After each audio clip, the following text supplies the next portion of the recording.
Prelims 2024 14ാമത്തെ question ആണ് നമ്മൾ discuss ചെയ്യാൻ വേണ്ടി പോകുന്നതായിട്ടുള്ളത്. 14ാമത്തെ ക്വസ്റ്റ്യൻ ജിയോഗ്രഫി എന്നുള്ള ക്വസ്റ്റ്യൻ ആണ്. With reference to Coriolis force which of the following statements are correct എന്നാണ് ചോദിക്കുന്നതായിട്ടുള്ളത്. ഏതൊക്കെയാണ് കറക്റ്റ് സ്റ്റേറ്റ്മെന്റ് ആണ് കൊറിയോളിസ് ഫോഴ്സുമായി ബന്ധപ്പെട്ട് എന്നുള്ളതാണ്. ഒന്നാമത്തത് it increases with increase in wind velocity എന്നുള്ളതാണ്. രണ്ടാമത്തത് it is maximum at the poles and is absent at the equator എന്നുള്ളതാണ് പറയുന്നുള്ളത്. Select the correct answer given below. അപ്പോൾ ഈ ഒരു ചോദ്യം അറ്റൻഡ് ചെയ്യണമെന്നുണ്ടെങ്കിൽ ആദ്യം നിങ്ങൾക്ക് കൊറിയോളിസ് ഫോഴ്സ് എന്താണ് എന്നുള്ളത് അറിയണം.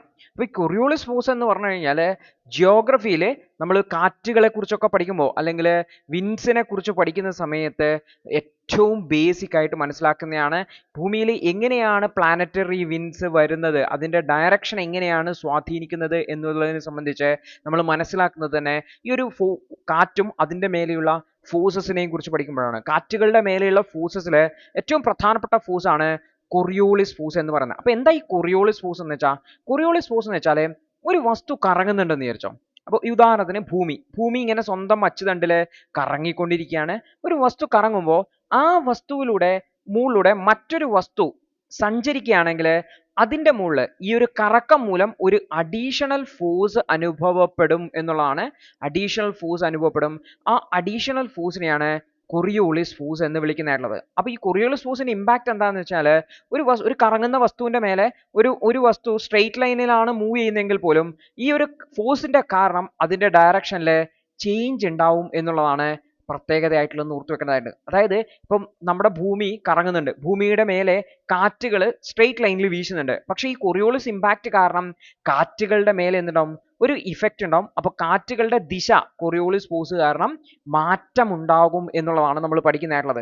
അപ്പോൾ ഇത് ഓർത്ത് വെക്കേണ്ട കാര്യം എന്ന് വെച്ചാൽ ഈ ഒരു കൊറിയോളിസ് ഫോഴ്സ് കൂടുതൽ എവിടെയായിരിക്കും, കുറവ് എവിടെയായിരിക്കും, എപ്പോഴായിരിക്കും കൂടുതൽ ഉണ്ടാവുക, എപ്പോഴായിരിക്കും കുറവുണ്ടായിരിക്കുക എന്നുള്ളത് ഈ ഒരു ഫോഴ്സിനെ കുറിച്ച് പഠിക്കുമ്പോൾ ഏറ്റവും ബേസിക്കലായിട്ടുള്ള കാര്യം. ഒന്നാമത്തെ കാര്യം എന്ന് വെച്ചാൽ കൊറിയോളിസ് ഫോഴ്സ് എന്ന് പറയുന്നത് ഡയറക്ട്ലി ഡിപ്പെൻഡഡ് അപ്പോൺ വെലോസിറ്റി ആണെന്ന് ഓർത്ത് വെക്കാം. വേഗത കൂടുതലാണെങ്കിൽ കൂടുതലായിരിക്കും കൊറിയോളിസ് ഫോഴ്സ് ഉണ്ടാവുക, വേഗത കുറവാണെങ്കിൽ കൊറിയോളിസ് ഫോഴ്സ് കുറവായിരിക്കും എന്ന് ഓർത്ത് വെക്കാം. അപ്പോൾ it increases with increase in wind velocity, കാറ്റിന്റെ വേഗത കൂടുമ്പോൾ കൊറിയോളിസ് ഫോഴ്സ് കൂടുന്നു എന്ന് പറയുമ്പോൾ ഒന്നാമത്തെ സ്റ്റേറ്റ്മെന്റ് ശരിയാണെന്ന് നമുക്കറിയാം. ഇനി രണ്ടാമത്തെ കേസ് എന്ന് വെച്ചാൽ it is maximum at the poles and it is absent at the equator എന്നാണ് പറയുന്നത്. ഇതിന്റെ മാക്സിമം പോൾസിലാണ്, ആബ്സെന്റ് അറ്റ് ദ ഇക്വേറ്റർ എന്നാണ് പറയുന്നതായിട്ടുള്ളത്.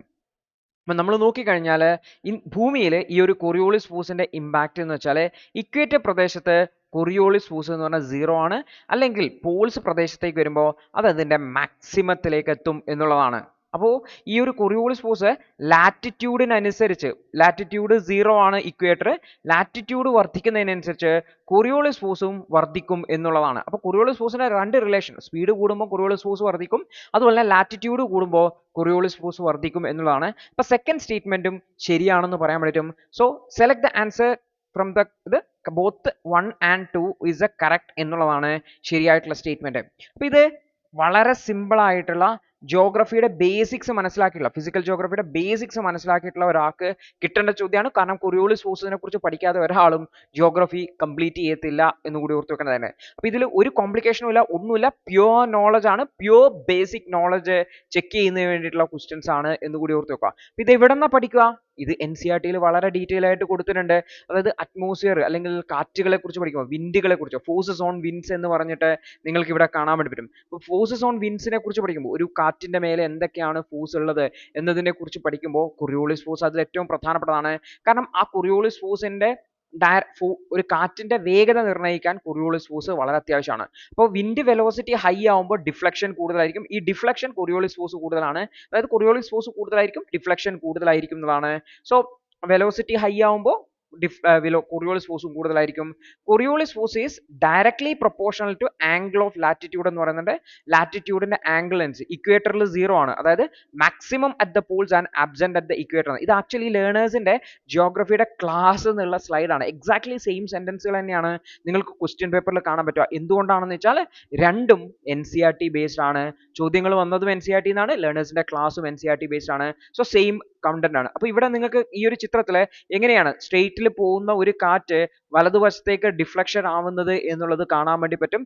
അല്ലെങ്കിൽ ഈ ഒരു കാറ്റിന്റെ ഡയറക്ഷനിൽ എങ്ങനെയാണ് മാറ്റം വരുന്നത് എന്നുള്ളത്, എങ്ങനെയാണ് സൈക്ലോണുകൾ രൂപപ്പെടുന്നത് എന്നൊക്കെ എക്സ്പ്ലെയിൻ ചെയ്യുന്നതിന് വേണ്ടിയിട്ട് അതിന്റെ തൊട്ട് കാണാൻ വേണ്ടി cyclones, anti cyclones, atmospheric circulations, ഇതൊക്കെ നമുക്ക് മനസ്സിലാക്കണമെന്നുണ്ടെങ്കിൽ കൊറിയോളിസ് ഫോഴ്സിനെ കുറിച്ച് കൃത്യമായിട്ട് അതിന്റെ ഡയറക്ഷനെ കുറിച്ചൊക്കെ മനസ്സിലായിട്ടുണ്ടാവണം എന്ന് കൂടി ഓർത്ത് വെക്കുക. അപ്പോൾ ഇത് വളരെ ബേസിക് ആയിട്ടുള്ള കാര്യമാണ്, വളരെ ഫണ്ടമെന്റൽ ആയിട്ട് നമ്മൾ ജിയോഗ്രഫി എന്ന് പഠിക്കേണ്ട കാര്യമാണ്, വളരെ സിമ്പിൾ ആയിട്ടുള്ള ഒരു ചോദ്യമാണ് എന്നുകൂടി ഓർത്തു വയ്ക്കേണ്ടതായിട്ടുണ്ട്. അപ്പോൾ ഇനി ലേണേഴ്സിന്റെ ജിയോഗ്രഫി ക്ലാസ്സിനെ കുറിച്ചോ മറ്റ് സബ്ജക്റ്റുകളെ കുറിച്ചോ ഒക്കെ അറിയണം എന്ന് താല്പര്യമുണ്ടെങ്കിൽ ലേണേഴ്സിനെ ഈ നമ്പറുകളിൽ കോൺടാക്ട് ചെയ്യുന്നതാണ്. ലേണേഴ്സിലെ മറ്റു കോഴ്സുകളെ കുറിച്ചും മറ്റുമൊക്കെ ഡീറ്റെയിൽ ആയിട്ട് പറഞ്ഞു തരുന്നതാണ്. അപ്പോൾ നമുക്ക് അടുത്തൊരു ദിവസം അടുത്തൊരു ചോദ്യവുമായിട്ട് കാണാം. അതുവരെ good bye, all the best.